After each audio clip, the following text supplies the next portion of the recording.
Assalamualaikum warahmatullahi wabarakatuh. Sebelumnya, perkenalkan nama saya Erneza Salihah dengan NIM akhir 022 dari kelas daring 1 4A Prodi Pendidikan IPA Universitas Trunojoyo Madura. Di sini saya akan menjelaskan sedikit tentang media pembelajaran yang saya buat, yaitu media pembelajaran PowerPoint interaktif. Yang pertama, di sini saya akan menjelaskan langkah-langkah cara membuat media pembelajaran yang saya gunakan. Langkah pembuatannya yaitu dengan menggunakan perintah shapes pada menu insert. Kita klik shapes, kemudian pilih shape atau bentuk yang diinginkan. Saya pilih ini ya misalnya.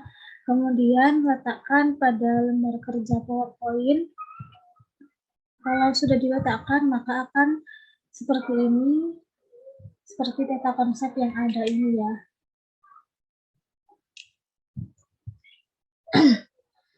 Kemudian setelah itu tinggal sesuaikan ukurannya saja. Kemudian klik menu insert untuk melakukan hyperlink. Hyperlink ini berfungsi untuk menyatukan shape yang ada dengan slide di PowerPoint yang selanjutnya sesuai dengan apa yang ada di shape ini. Misalkan ya, ini kan saya klik yang shape darah. Kemudian saya klik insert. Kemudian saya klik hyperlink. Nanti pada bagian place in this document, klik slide yang menuju pada darah sesuai dengan shape tadi.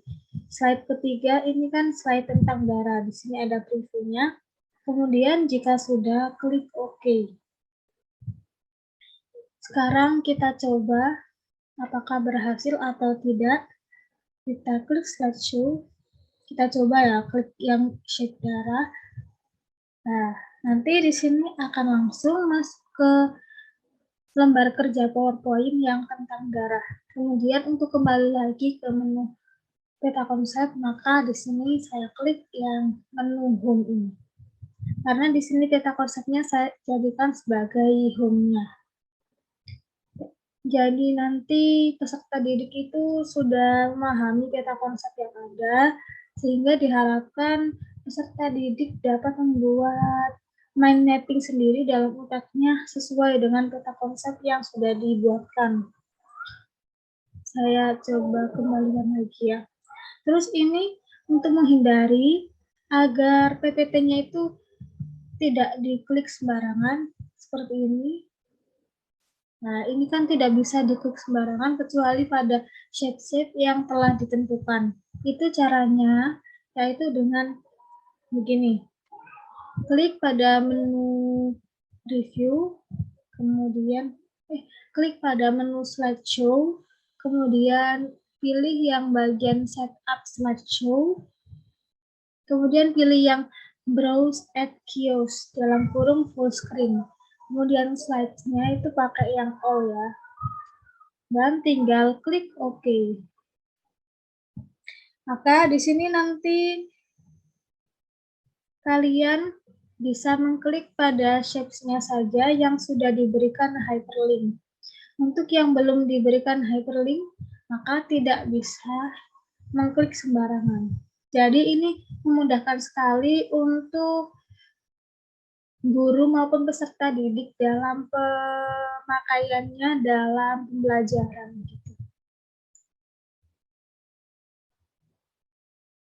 Kemudian yang selanjutnya yaitu pada akhir PPT-nya, pada akhir pembuatan PPT, ini saya cantumkan latihan soal untuk peserta didik agar mereka semakin memahami terkait materi yang telah diberikan di PPT ini. Saya menggunakan alat bantu yaitu web quizzes sebagai alat tambahan agar peserta didik merasa excited terhadap latihan soal-soal tersebut.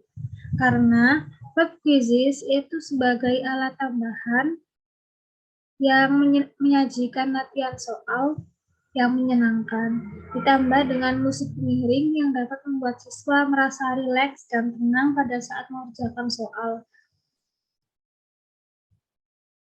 Selain itu, web quizzes juga memiliki tampilan layaknya games pada masa kini, sehingga diharapkan web tersebut dapat menambah minat peserta didik terhadap pembelajaran. Kita coba klik yang latihan soal sistem peredaran darah. Di sini sudah muncul linknya. Kita klik. Kemudian kita langsung akan dibawa ke webnya seperti ini. Nah, jika nanti sudah seperti ini, di sini latihan soalnya ada 10 question atau 10 pertanyaan. Nanti kita tinggal klik start, maka mereka akan bisa mengerjakan soalnya yang sudah diberikan oleh PPT ini. Kita kembali lagi ya ke PPT-nya. Selanjutnya di sini saya akan menjelaskan tentang fitur-fitur yang terdapat pada media pembelajaran yang saya kembangkan, yaitu media pembelajaran PowerPoint interaktif ini. Ada tombol hyperlink seperti yang sudah saya jelaskan tadi. Tombol hyperlinknya ini ada pada peta konsep dan setiap slide-nya, sehingga memudahkan peserta didik ataupun guru yang menjelaskan, karena dengan fitur hyperlink ini, bagian shape yang ditekan sesuai dengan nama yang tertera, maka akan langsung menuju slide yang diinginkan. Kemudian fitur lainnya yaitu adanya penambahan web quizzes yang digunakan untuk latihan soal, seperti yang saya jelaskan tadi. Jadi menurut saya fitur hyperlink ini sangat membantu untuk memudahkan guru dan siswa dalam melakukan pembelajaran yang ada. Selanjutnya di sini saya akan menjelaskan kelebihan dari pembuatan PPT ini. Kelebihan yang pertama yaitu memudahkan pembuatan slide presentasi, nah seperti ini. Jadi presentasinya itu tidak monoton sehingga menarik minat siswa dalam melakukan pembelajaran. Kemudian yang kedua yaitu dilengkapi dengan banyak tools untuk membuat sebuah presentasi yang bagus. Di sini kita juga tergantung kreativitas kita juga, kita harus pintar-pintar untuk memilah dan memilih materi-materi yang ada, kemudian diringkas tanpa menghilangkan esensi intinya, dan menggunakan kayak media-media yang menyenangkan seperti ada gambar animasi atau penempatan tulisan yang bagus begitu. Kemudian yang ketiga yaitu adanya fitur kolaborasi. Pada saat pembelajaran berlangsung pasti akan sangat memerlukan bantuan untuk dapat mengerjakan sebuah dokumen secara bersama-sama. Seperti halnya tadi, ini bisa dikolaborasikan dengan web-web yang ada di Google seperti Quizzes atau Google Form atau sebagainya, sehingga memudahkan sekali untuk kita dalam membuat PowerPoint interaktif yang sangat berguna. Kemudian kelebihan yang keempat yaitu mendukung presentasi. Dengan tampilan presentasi yang aktif, maka media PPT dapat menambah pemahaman peserta didik terkait materi yang dijelaskan. Karena jika materinya itu cenderung monoton atau menggunakan model pembelajaran konvensional dengan cara ceramah atau lainnya, itu murid cenderung untuk merasa bosan karena tidak ada yang menarik dalam penglihatannya. Jika menggunakan media seperti ini, maka antusias peserta didik akan bertambah seperti itu ya. Kemudian kelebihannya, kekurangannya. Kemudian kekurangannya. Yang pertama yaitu tidak dapat digunakan oleh platform lain selain Microsoft.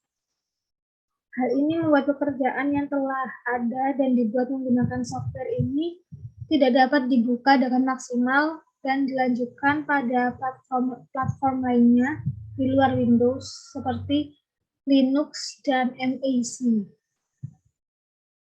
Yang kedua yaitu ketidakstabilan dari dokumen untuk tiap versi PowerPoint. Misalnya ya, Biasanya dokumen yang dihasilkan dari software Office Microsoft versi lama, semisal tahun 2007, tidak dapat digunakan secara sempurna pada software versi yang lebih baru, misal versi 2010, begitu pun juga sebaliknya. Kemudian yang nomor 3, kekurangannya yaitu tergolong software yang berat. Untuk dapat mengoperasikan software Microsoft Office ini, komputer harus memiliki spesifikasi yang baik agar saat melakukan presentasi itu tidak terjadi hang ataupun buffering, seperti itu ya. Selanjutnya di sini yang akan saya jelaskan adalah model pengembangan apa sih yang saya gunakan dalam pembuatan PowerPoint ini. Yang saya gunakan yaitu model pengembangan Azure yang terdiri dari 6 komponen seperti pada rumusan kata itu sendiri, yaitu yang pertama adalah analyze learners atau analisis kebutuhan untuk menentukan masalah dan solusi yang tepat serta menentukan kompetensi siswa. Jadi sebelum melakukan pembuatan PowerPoint ini, hendaknya harus melakukan penelitian atau wawancara terlebih dahulu terkait pembelajaran yang dilakukan pada satu sekolah ataupun instansi pendidikan. Kemudian yang kedua yaitu state objectives atau menentukan standar dan tujuan pembelajaran.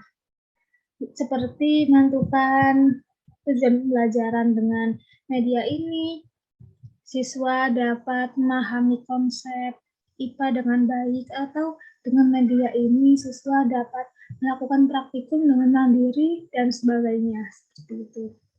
Kemudian yang ketiga yaitu select media, method, and materials, yaitu memilih media, pendekatan, dan materi.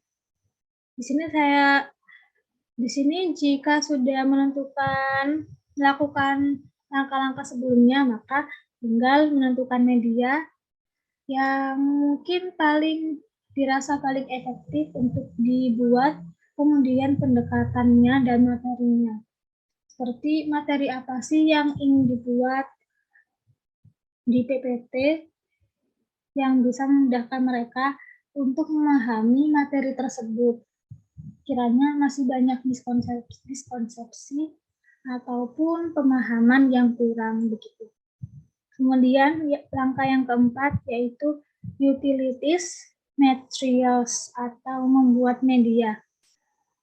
Jika selesai tahapan sebelumnya yaitu menganalisis, menentukan standar dan tujuan, kemudian memilih media, maka selanjutnya yaitu membuat media pembelajaran yang sudah ditentukan, yaitu PowerPoint interaktif ini sendiri, dengan cara menggunakan tools-tools yang ada di PowerPoint dan menggunakan yang terutama yaitu insert hyperlink. Kemudian langkah yang kelima yaitu require learners participation atau melibatkan siswa dalam pembelajaran dengan media yang dikembangkan. Jadi jika medianya ini sudah selesai dikembangkan, maka dilakukan uji coba untuk menentukan apakah media ini itu termasuk media yang berhasil atau tidak dengan cara menggunakan media ini kepada peserta didik atau siswa. Dengan mempresentasikan ini di hadapan kelas sesuai dengan yang dilakukan guru biasanya. Kemudian langkah yang terakhir atau langkah yang keenam yaitu evaluate and revise atau evaluasi dan revisi. Setelah dilakukan pemaparan materi dan dilakukan pengujian soal pada link yang tertera di sini, seperti yang saya jelaskan tadi yaitu link latihan soal ini, maka dari situ nanti akan dilakukan evaluasi dan revisi. Apa sih yang kurang dari media pembelajaran yang dibuat ini? Begitu. Mungkin itu saja yang dapat saya sampaikan terkait media pembelajaran yang saya buat. Kurang lebihnya saya mohon maaf. Akhirul kalam. Wallahul muwaffiq ila aqwamit thoriq. Wassalamualaikum warahmatullahi wabarakatuh.